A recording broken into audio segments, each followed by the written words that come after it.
Bapa, kami bersyukur bahwa Engkau begitu baik, menyertai kehidupan kami sampai hari ini. Di tengah kondisi yang tidak baik ini, di tengah keadaan yang justru membuat kami semakin bergumul. Tapi kami percaya Tuhan ada bersama-sama dengan kami.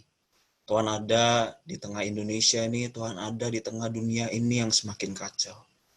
Oleh karena itu Tuhan, kami butuh lawatan Tuhan. Biarlah melalui ibadah hari ini kami boleh merasakan bahwa Tuhan itu baik. Tuhan mengasihi kami, Tuhan menyertai kami dan menganggap kami berharga. Berkati setiap kami Tuhan dalam ibadah ini, terkhususnya buat kami akan mendengarkan firman Tuhan. Tuhan boleh menolong supaya kami boleh dilembutkan hatinya, sehingga kami boleh diubahkan hanya oleh kebenaran-Mu saja. Roh Kudus bekerja saat ini Tuhan, kami rindu karya tangan kasih Tuhan mengubahkan kami, mengubahkan Papua, mengubahkan seluruh Indonesia, hanya untuk kemuliaan bagi nama Tuhan. Pakai hamba-Mu yang terbatas juga, boleh menjadi alat untuk kemuliaan Tuhan melalui pemberitaan firman Tuhan ini. Terima kasih Tuhan, di doa kami dalam nama Tuhan Yesus kami berdoa. Amin. Shalom, saudara yang terkasih dalam Tuhan. Kalau via virtual ini nggak ada yang jawab ya, semuanya di mute. Shalom bagi saudara-saudara yang saat ini ada di Zoom, ada di live Instagram. Perkenalkan, saya adalah Lukas Suryawan, dan saat ini saya sedang melayani di Gereja Kristen Kalam Kudus Bandung, dan juga di Bright Community Service Bandung. Sungguh bersukacita, berbahagia boleh ada bersama-sama dengan Youth Kalam Kudus Jayapura, ya kita sama bersyukur. Saya juga diberikan kesempatan ya, walaupun antara Bandung dan Jayapura itu sangat jauh sekali. Kalau naik pesawat itu berjuta-juta harganya, tapi karena ada ibadah virtualnya kita bisa bertemu di tempat ini ya, semua karena kemurahan Tuhan. Oke, kita akan bersama-sama merenungkan satu bagian firman Tuhan. Firman Tuhan hari ini saya berikan judul It's Time to Move On. Mari kita membuka di dalam Injil Lukas pasal yang ke-15, ayat yang ke-11 sampai yang ke-24. Injil Lukas pasal yang ke-15, ayat yang ke-11 sampai yang ke-24. Di sana firman Tuhan berkata, Yesus berkata lagi, ada seorang mempunyai 2 anak laki-laki, kata yang bungsu kepada ayahnya, Bapa, berikanlah kepadaku bagian harta milik kita yang menjadi hakku. Lalu ayahnya membagi-bagikan harta kekayaannya itu di antara mereka. Beberapa hari kemudian, anak bungsu itu menjual seluruh bagiannya itu lalu pergi ke negeri yang jauh. Di sana ia memboroskan harta miliknya itu dengan hidup berfoya-foya. Setelah dihabiskannya semuanya, timbullah bencana kelaparan di dalam negeri itu dan ia pun mulai melarat. Lalu ia pergi dan bekerja pada seorang majikan di negeri itu. Orang itu menyuruhnya ke ladang untuk menjaga babinya. Lalu ia ingin mengisi perutnya dengan ampas yang menjadi makanan babi itu, tetapi tidak seorang pun yang memberikannya kepadanya. Lalu ia menyadari keadaannya, katanya, betapa banyakkah orang upahan Bapakku yang berlimpah-limpah makanannya, tetapi aku di sini mati kelaparan. Aku akan bangkit dan pergi kepada Bapakku dan berkata padanya, Bapa, aku telah berdosa terhadap sorga dan terhadap Bapa. Aku tidak layak lagi disebutkan anak Bapa. Jadikanlah aku sebagai salah seorang upahan Bapa. Maka bangkitlah ia dan pergi kepada bapaknya. Ketika ia masih jauh, ayahnya telah melihatnya, lalu tergeraklah hatinya oleh belas kasihan.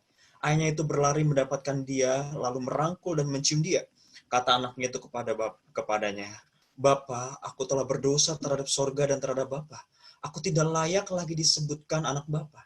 Tapi ayah itu berkata pada hamba-hambanya, lekaslah bawa kemari jubah yang terbaik. Pakaikanlah itu kepadanya dan kenakanlah cincin pada jarinya dan sepatu pada kakinya.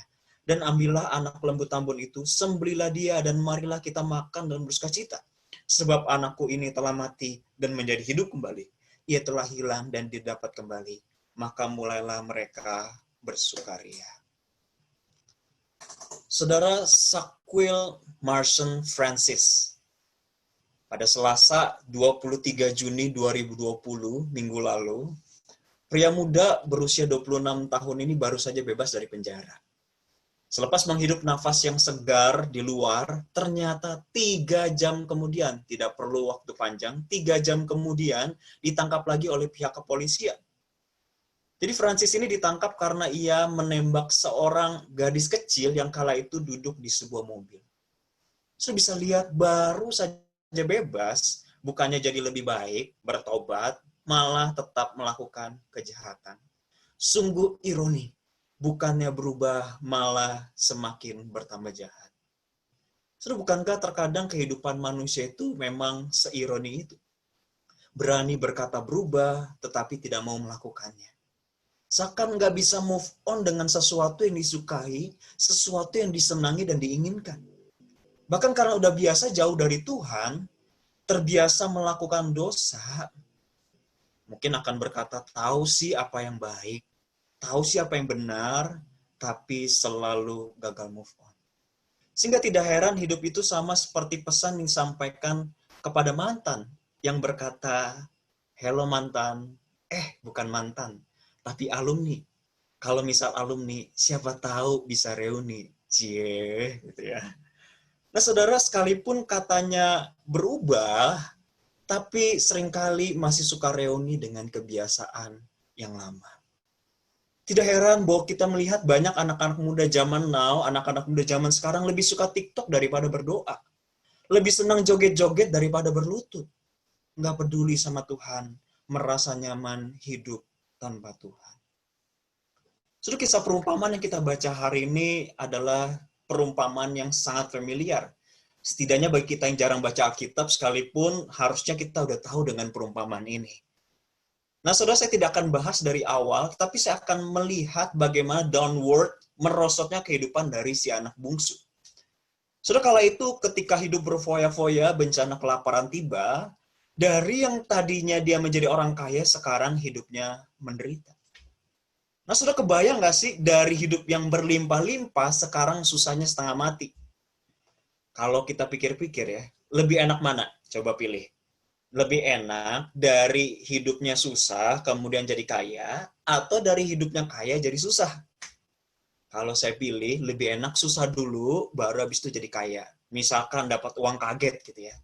Tetapi tidak sebaliknya. Sudah kondisi yang menderita ini memaksa anak bungsu bekerja menjadi penjaga babi. Kemungkinan kalau saya pikir-pikir dia adalah satu-satunya anak Yahudi yang bekerja seperti itu. Kenapa? Karena tidak ada yang mau bekerja sebagai penjaga babi. Bagi orang Yahudi, binatang babi itu haram, jadi tidak dimakan ataupun dijadikan korban bakaran.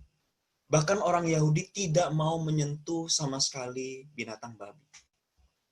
Dalam tulisan para rabi Yahudi bahkan dikatakan terkutuk bagi orang yang memelihara babi. Terkutuk bagi orang yang memelihara babi. Kalau di Papua, babi istimewa ya. Makanya saya mendengar katanya harus hati-hati. Kalau nabrak babi di sana bisa bahaya. Saya belum tahu, saya belum pernah ke sana. Tapi katanya saya dengar kalau nabrak babi itu bisa bahaya. Ganti ruginya begitu mahal. Tetapi bagi orang Yahudi, babi itu haram, babi itu disentuh pun tidak. So bisa bayangkan udah nggak punya apa-apa lagi, nggak tahu harus ngapain, sehingga pekerjaan terkutuk pun harus dijalani. Bahkan saking hopelessnya, nggak ada harapan, ia memakan ampas makanan babi. Karena apa? Karena sudah tidak ada makanan lagi. Tapi sudah menariknya, di dalam ayat yang ke-17, kalau kita melihat, kita di sana dia mengatakan bahwa dia tahu bahwa dia harus move on. Dia tahu bahwa hidupnya itu harus berubah. Dikatakan di ayat yang ke-17 itu, lalu ia menyadari keadaannya. Lalu ia menyadari keadaannya. Dalam artian yang lain, ia menyadari keadaannya itu, he changed his mind. Dia mau merubah pikirannya. Dari kehidupan yang berpikir foya-foya, lalu melarat, kemudian dia bertahan dalam keadaan yang seperti itu, dia mau berubah. Seakan dia mau berkata, I have to move on. I have to move forward. Gak bisa seperti ini aja, aku harus menjadi lebih baik dari sekarang. Dulu bisa begitu bahagia, sekarang harus berjuang setengah mati.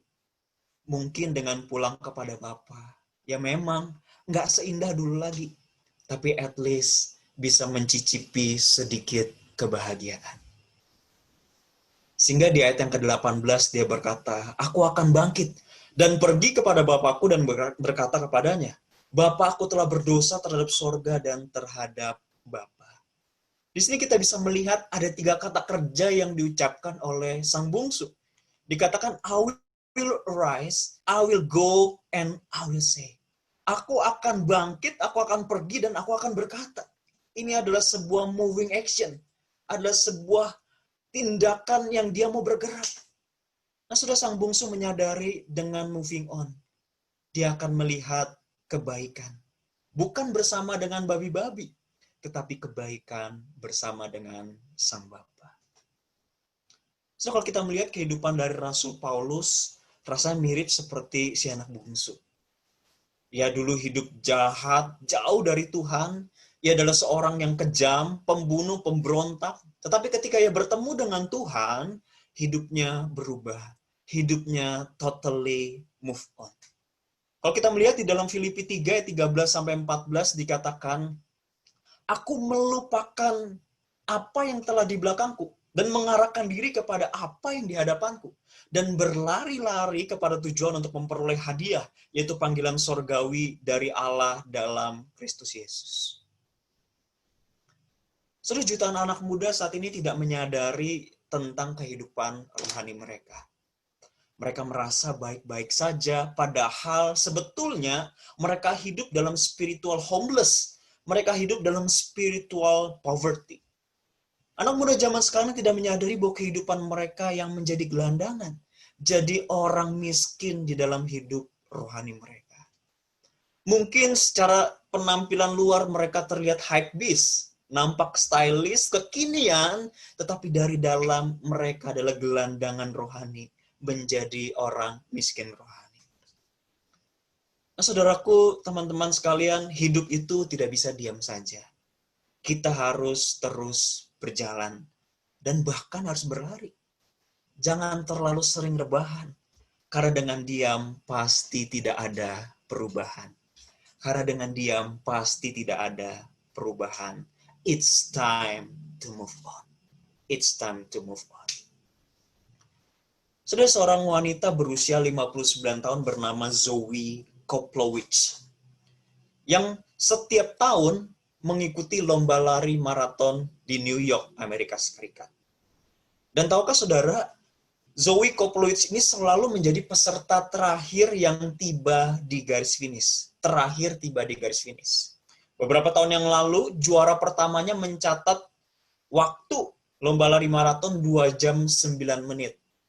Kalau Zoe, saudara mau tebak berapa jam?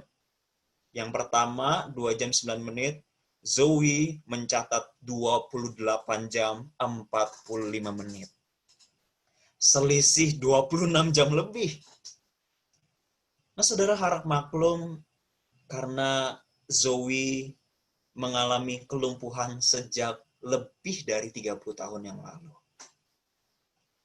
Ia hanya bisa berjalan tertatih dengan 2 tongkat penyangganya. Dan dia berlari maraton dengan kedua tongkat itu.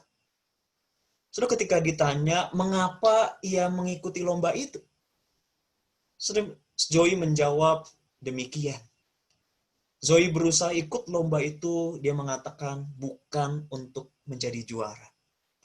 Tetapi ia ingin membuktikan bahwa kelumpuhan itu tidak membuatnya berhenti berjuang. Buktinya apa?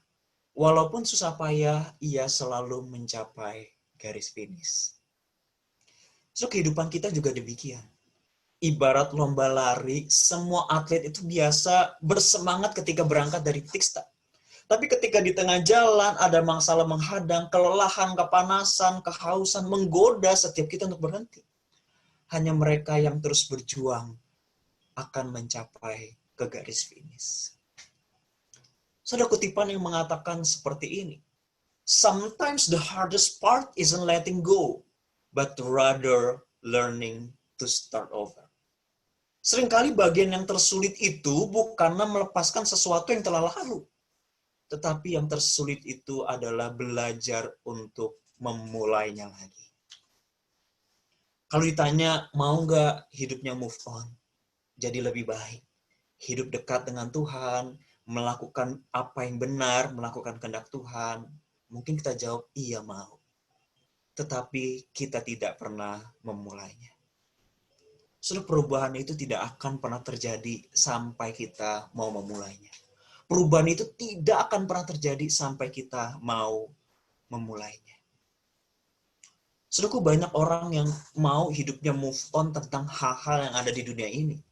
Move on dari keuangan, dari yang dulu hidupnya susah, move on menjadi orang yang kaya raya.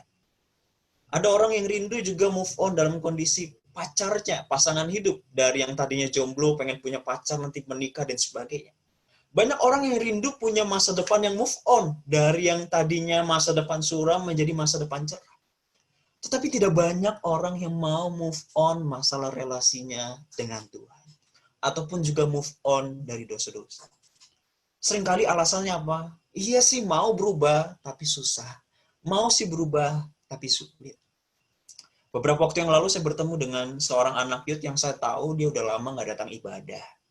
Kemudian saya tanya, yuk ayo datang lagi yuk ibadah. Kita bareng-bareng bertumbuh, kamu bisa ikut komsel juga, bisa bertumbuh bersama. Tapi ketika saya bertanya itu, dia menjawab dengan kata-kata yang simpel. Mau sih kok, tapi saya belum siap.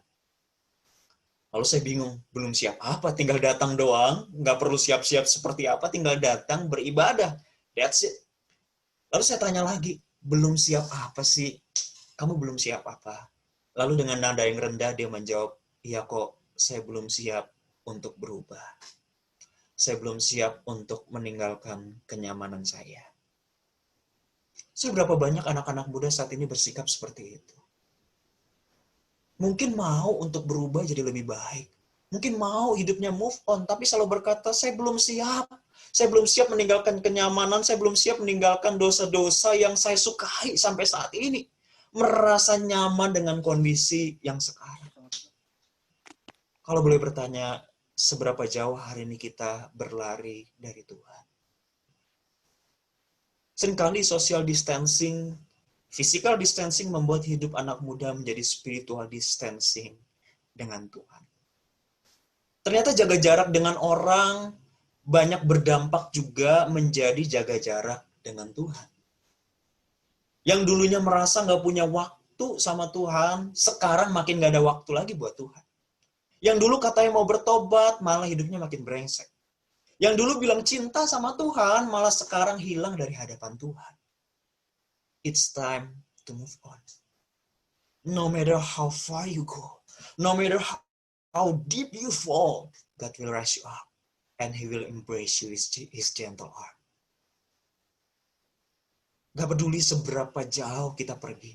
Gak peduli seberapa dalam kita jatuh. Tuhan akan mengangkat kita. Tuhan akan memulihkan kita. Waktunya belum terlambat. Sudah percayalah, seorang pelari tidak akan pernah mencapai garis finish jikalau ia tidak meninggalkan garis start. Kita tidak akan pernah mencapai tujuan kehidupan yang move on menjadi lebih baik dekat dengan Tuhan kalau kita tidak pernah meninggalkan kebiasaan-kebiasaan itu. Kalau kita tidak meninggalkan hal-hal yang mungkin jadi kenyamanan kita. Kita harus meninggalkan garis start untuk mencapai garis finish. It's time to move on. Saya akan menutup khotbah saya dengan saya menceritakan kisah pengalaman saya beberapa waktu yang lalu pelayanan ke penjara. Saya pelayanan di penjara lapas tingkat 1 di Malang, itu narapidananya ada 1.000 lebih, hampir 2.000. Dan di sana di dalam itu ada gerejanya di ujung. Nah, sudah ketika saya datang ke sana, saya pelayanan khotbah, kemudian tidak ada yang spesial, saya datang ibadah berkhotbah, lalu setelah selesai ibadah, saya pulang. Jadi dari gereja menuju ke pintu keluar itu jaraknya cukup jauh dari ujung ke ujung. Saya diantar oleh salah seorang narapidana. Nah, sudah sambil saya dirangkul ketika berjalan itu, lalu narapidananya ngomong seperti ini napinya. Pak Pendeta, terima kasih Pak ya buat firman Tuhannya. Padahal saya bukan pendeta ya. Terima kasih buat firman Tuhannya, saya sangat terberkati. Saya balas, iya puji Tuhan. Dia melanjutkan, Pak ngomong-ngomong, hidup saya ini sama seperti Paulus. Oh ya? Iya Pak, saya ini adalah seorang pembunuh. Wah, ketika saya dengar itu saya kaget saudara ya. Saya dirangkul sama seorang pembunuh. Dan dia bilang, bukan itu saja Pak. Saya pembunuh dan saya membunuh istri saya sendiri. Wah, saya makin kaget. Ini istri sendiri aja dibunuh, apalagi saya ini yang di sebelahnya ya sambil dirangkul. Lalu ia berkata, Tapi saya bersyukur, Pak. Selama saya di penjara, Tuhan mengubah kehidupan saya. Lalu saya tergugah dan terdiam sejenak dan dia melanjutkan, nggak sampai situ, Pak. Beberapa bulan yang lalu, selingkuhan istri saya, jadi saya bunuh istri saya itu karena selingkuh. Selingkuhan istri saya masuk ke penjara juga beberapa bulan yang lalu. Saya marah, saya pengen bunuh itu orang, keterlaluan nih orang yang merusak rumah tangga saya, merusak keluarga saya pengen bunuh. Tapi tahu nggak, Pak, ketika saya mau bunuh dia, Tuhan ingatkan saya untuk saya mengampuni. Dan sampai sekarang, saya belajar untuk mengampuni dia. So, ketika saya mendengar kesaksian dari napi yang sebagai pembunuh ini, saya bisa melihat bahwa tidak ada seorang pun yang terlalu bobrok hidupnya yang tidak bisa dipulihkan oleh Tuhan. Tidak ada seorang pun yang hidupnya terlalu brengsek, terlalu kacau di mana Tuhan tidak bisa ubahkan.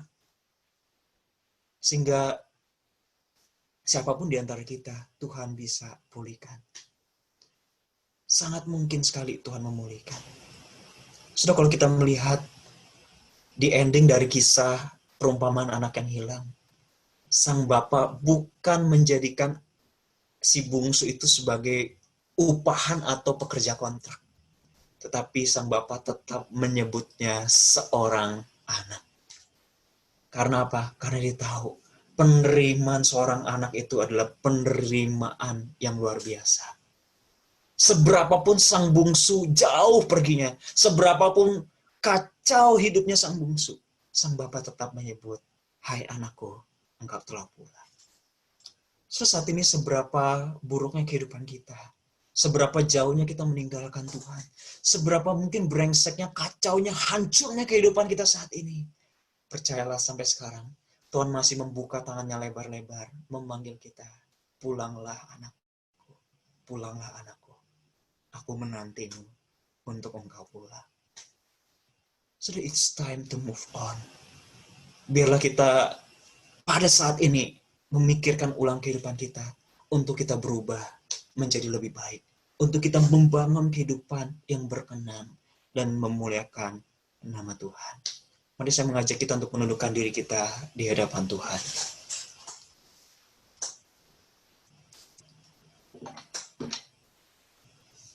Saudara, tidak ada orang yang terlalu brengsek, terlalu kacau yang tidak sanggup dipulihkan oleh Tuhan.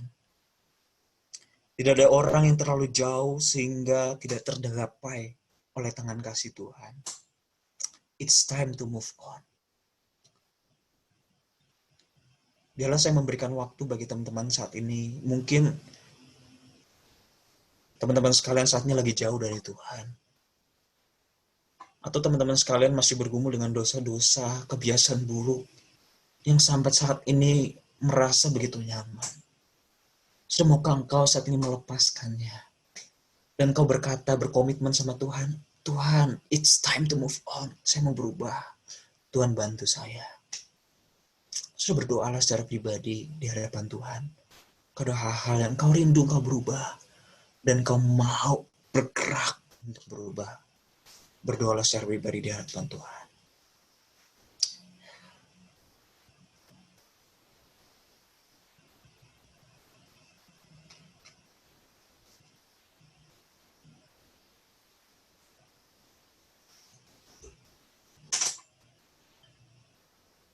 Tuhan, kami tahu memang ini saatnya kami berubah. Tolong bantu kami, karena kami adalah orang-orang yang tidak suka dan tidak mau untuk berubah. Pimpin hidup kami Tuhan, supaya kami boleh semakin mengasihi Tuhan, terus mau bergerak menjadi lebih baik, mau hidup sebagai anak-anak muda yang berkenan dan memuliakan nama Tuhan. Tuhan tahu, Tuhan mengerti apa yang sedang berbicara dalam hati kami saat ini.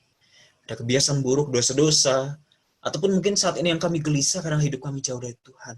Pulihkan kami, peluk kami Tuhan. Berkati setiap kami Tuhan, anak-anak muda tempat ini, Gereja Kristen Kalam Kudus Jayapura, boleh ada kebangunan rohani karena anak-anak muda yang hidup memuliakan nama Tuhan. Terima kasih Tuhan, berkati setiap kami. Ini doa kami Tuhan, di dalam nama Tuhan Yesus kami berdoa. Amin.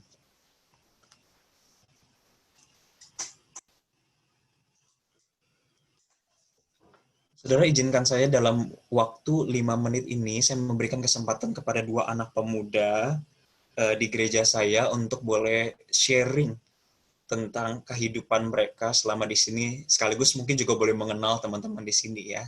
Berikan kedua anak youth saya sekitar 5 menit untuk boleh sharing tentang kehidupannya. Mereka ini adalah anak-anak yang akan komit untuk memberikan diri sebagai hamba Tuhan. Oke, silakan saya memberikan kesempatan kepada Tobias untuk boleh sharing. Oke, halo teman-teman semua. Perkenalin, saya Tobi. Saya baru lulus dari SMA Kristen Kampus Kudus Bandung. Saya mau sedikit share teman-teman perubahan hidup saya setelah saya mengikuti komunitas cross di gereja tempat saya beribadah. Teman-teman, pas kelas 10 itu saya sangat jauh dari karakter mencintai Tuhan.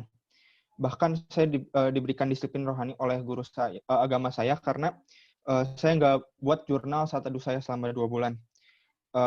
Saya sangat dekat dengan kata malas, dan buruknya kelas 11 dengan kondisi seperti itu, saya melayani Tuhan. Namun teman-teman, karena saya melayani, saya diajak oleh salah satu pembimbing saya untuk ikut cross. Berkali-kali saya tolak, namun akhirnya karena nggak enak untuk menolak, teman-teman, saya ikut cross. Dan pertama kali saya cross itu, teman-teman, di acara yang bukan formal. Jadi ada satu acara yang nggak diselenggarakan di tempat biasa. Nah, dan di situ tuh saya jujur baru kenal satu orang teman saya, Laura, yang akan sharing setelah ini. Dan entah kenapa Tuhan menempatkan hati saya di cross, saya mau taat untuk coba deh saya ikut rutin tiap minggunya. Lama-kelamaan teman-teman saya menyadari bahwa diri saya tuh harus berubah. Gak bisa gini-gini aja. Jujur, saat berkomitmen bukan hal mudah, tapi saya berusaha fokus ke komitmen tersebut, teman-teman. Move on gitu ya. Dan banyak sekali proyek ketaatan yang cukup sulit dilakukan bagi saya pribadi. Saya bisa saja kabur, teman-teman, tapi saya belajar untuk setia, taat, untuk berada di cross tersebut.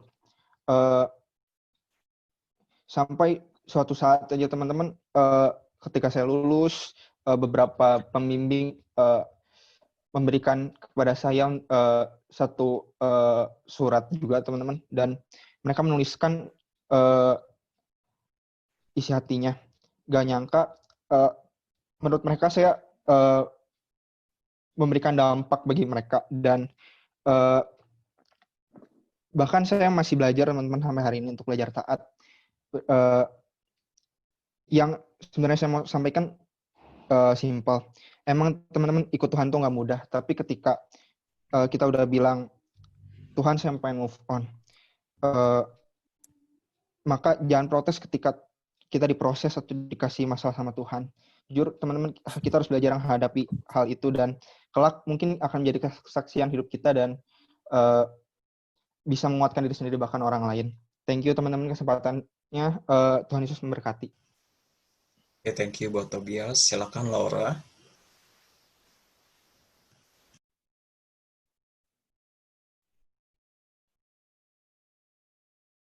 Hai teman-teman dari Jayapura, saya Laura Angelika dari Kampus Kudus Bandung, bimbingannya Kolukas ya.